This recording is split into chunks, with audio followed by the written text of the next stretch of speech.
Hello, my yarny friends. I'm Sara Sach, and welcome to another edition of Where is Sara?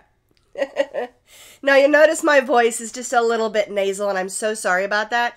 I have some allergies going on right now, and yes, I found some good high blood pressure meds, so I'm going to be fine. I just sound funny.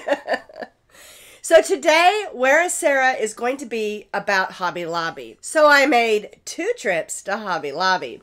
And that's because I wanted to talk about today some of the rumors that have been going on about Hobby Lobby that are not true or only partially true. And second of all, I wanted to see about all the clearance. And unfortunately, the 2 Hobby Lobbies that I went to were not doing their clearance just yet. So I will let you know on that matter. Now, the first thing I wanted to talk about real quick is I just have a couple of questions I'm going to answer that have been coming in this week concerning Hobby Lobby.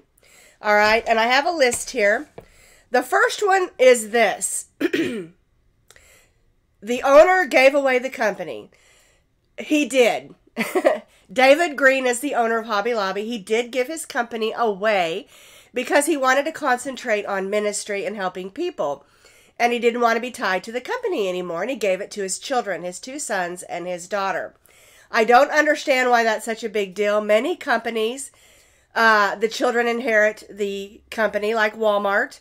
Sam Walton passed away, and Rob Walton took over for Walmart. I think, you see signs all the time, father and sons, Joe and sons, Tom and sons. So it's really not that big. It's not a big deal to me. It's just they know his dream and his thoughts, and they're doing exactly what he wants them to do. And he can step away from it and work on helping people and working in his ministries. So question number 2 is this. Is Hobby Lobby not going to be carrying other yarn brands anymore? So what Hobby Lobby does is they have their own yarn brands. Yarn Bee, I love this yarn. I think Craft Smart might be another one. I can't remember. There's a couple of them. And I like almost all the Hobby Lobby yarns. But another thing that happens in yarn manufacturing is the company that makes yarn maybe also makes yarn for other yarn companies. For instance, there may be a yarn that's a fuzzy alpaca or something, and the company that's made that also makes yarn for Lion Brand. And so they'll be under 2 different labels, okay? And that happens sometimes, okay? I'm not saying Hobby Lobby's only going to carry their brand, because they mostly do carry only their brands of yarn. And then they bring in others. There's some peaches and cream, I think, in some of their scrubbies and cotton stuff. There's the Bernat blanket in their blanket yarn. And a lot of times, a company might make that for Bernat Blanket or Yarnspirations, but they might make it for Hobby Lobby or some other companies as well. And then they put a different label on it. And that's a pretty normal thing in retail. I worked in retail for quite a few years. I want to say almost 16 years. And we would get things in sometimes that were the exact same thing, but they were mislabeled with another store's label on it. And so then we would have to send that over to the other store. And that just means that the manufacturer makes it for them and for the other one also.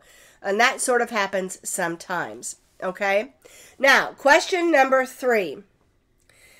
There's a rumor that Hobby Lobby is shutting down some stores and doing remodels. Okay, so if I found this very interesting because you can find most of this information that I'm telling you on the Hobby Lobby news site.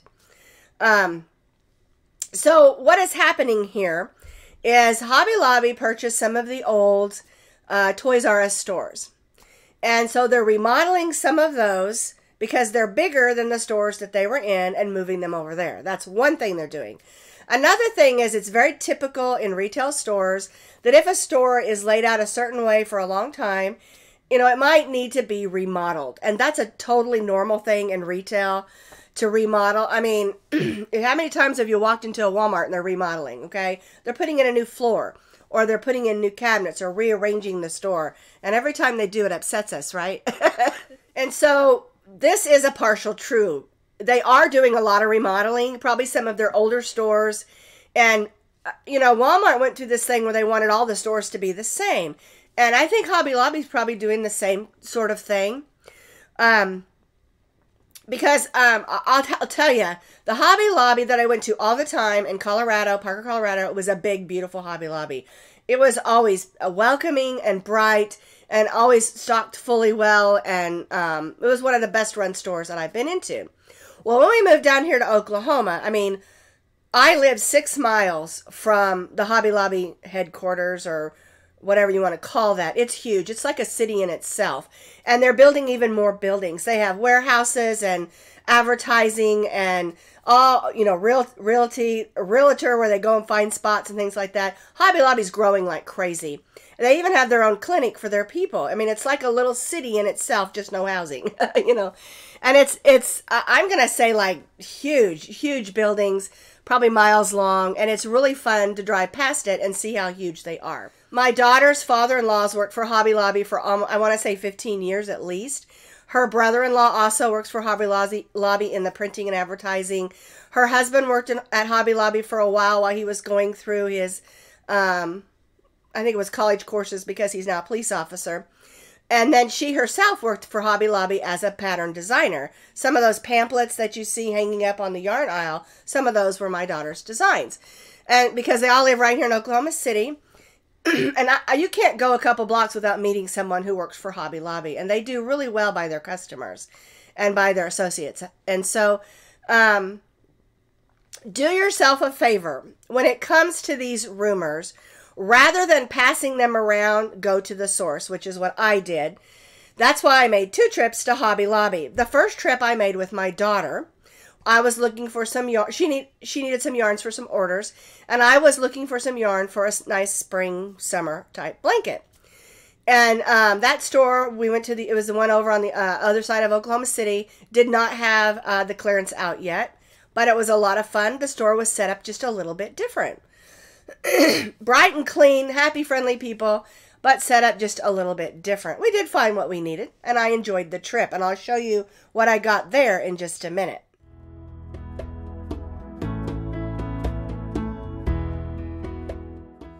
Now, the second store that I went to is the one that I go to all the time up here in Yukon.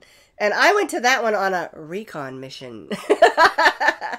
Basically, I went to see if they were having their clearance yet, and they were not. You know, different stores do them at different times, and they were not yet. That didn't stop me from buying any yarn, though. But I also wanted to speak to someone concerning these issues, because I believe, rather than passing rumors, you should go to the source. And that's where I got a lot of these answers. And as I was speaking to him, very nice gentleman, he informed me that I can find all this information on Hobby Lobby News. So if you want to find what's going on with Hobby Lobby, just go to hobbylobbynews.com and everything's there. I mean, and that's the source. You know, you can watch all kinds of news channels and things like that, and they just report what's been reported or what they find out. And I'm not criticizing any of them. I'm just saying if you want the news about Hobby Lobby, go to hobbylobbynews.com and you can get the information there.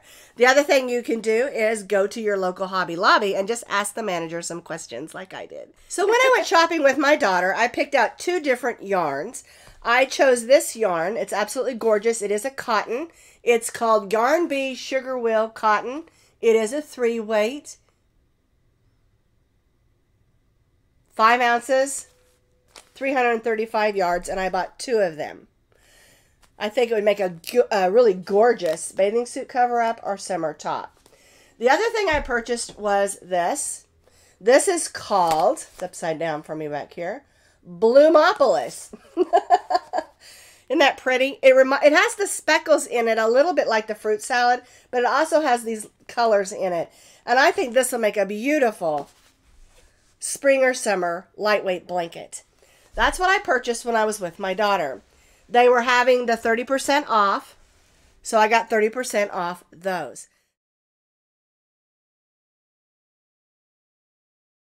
I picked up this beautiful lavender and this beautiful pink. This is called, I got a big bag here, so I don't want to fall over. This is called Hot Pink, and this is called Amethyst. And I bought these to go along with this, because I think this is going to make a gorgeous blanket. And I wanted some solid. Sometimes when you have a variegated, you can break it up with some solid colors. So I think that's going to be super gorgeous.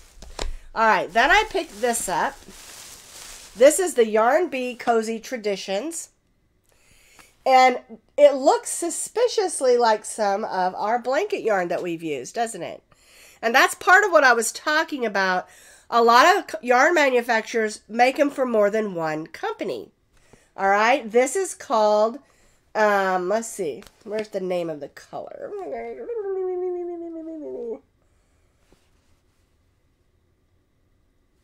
I don't see it on here. Let's see. Oh, Searching for Seashells. So it's got a kind of a ocean vibe. And I've got a pattern I'm going to make with this. And this is just a blanket yarn. It is a bulky, super bulky number 6. And that's a stuffy we're going to make this summer. I'm not going to tell you what it is yet. All right, then I purchased these cottons also. And I purchased these just in case the other cotton that I bought wasn't working and I would have another backup cotton. And this is, I love this cotton. It is 100% cotton. Let's see, it is also this one is a 4 and 3 ounces, 153 yards. And it is called, let's see, why do they write these so small? Eastern Nova. Isn't that pretty? Okay, now, I also picked up buttons. Y'all know I love buttons, and I did this with some Easter thoughts in mind. I've got these here. But I wanted you to see the label on it. It says, The Paper Studio. And remember what I talked about when you go to Joann's or Hobby Lobby? The best buttons are over in the scrapbooking department.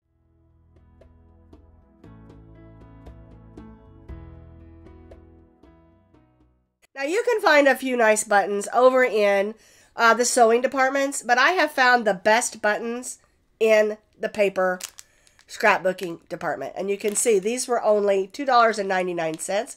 And actually they were 40% off because they were having 40% off all their Easter stuff. Easter eggs and bunnies. All right, so I've got a lot of projects to work on here for my 2 trips to Hobby Lobby. Now, I want to end with 2 things. Number 1, when they have their clearance here, I'm going to keep looking for it because the Hobby Lobby is like 3 miles from me. So I can run up the road and check it out to see if Hobby Lobby's having their sale yet, and then I can let you know what's going on here as far as the sale. Number 2, don't believe rumors. Check it out for yourself. You know, I totally get that some people don't care for Hobby Lobby. It's okay. Everybody has a right to their own opinion. That's what makes America great. You know, we can all have our own opinions. I happen to really like Hobby Lobby. I have a lot of family members that work there and have for a long time. And so, don't believe rumors. Check it out for yourself. And like I said, a lot of these things can be alleviated by going to HobbyLobbyNews.com, you know, instead of just passing the rumors around. Okay? Alrighty. I had a lot of fun in my 2 trips to Hobby Lobby, and I hope you enjoyed this video and maybe learned a few things. I'll see you next week for Where's Sarah? Or maybe we'll do this and that next week.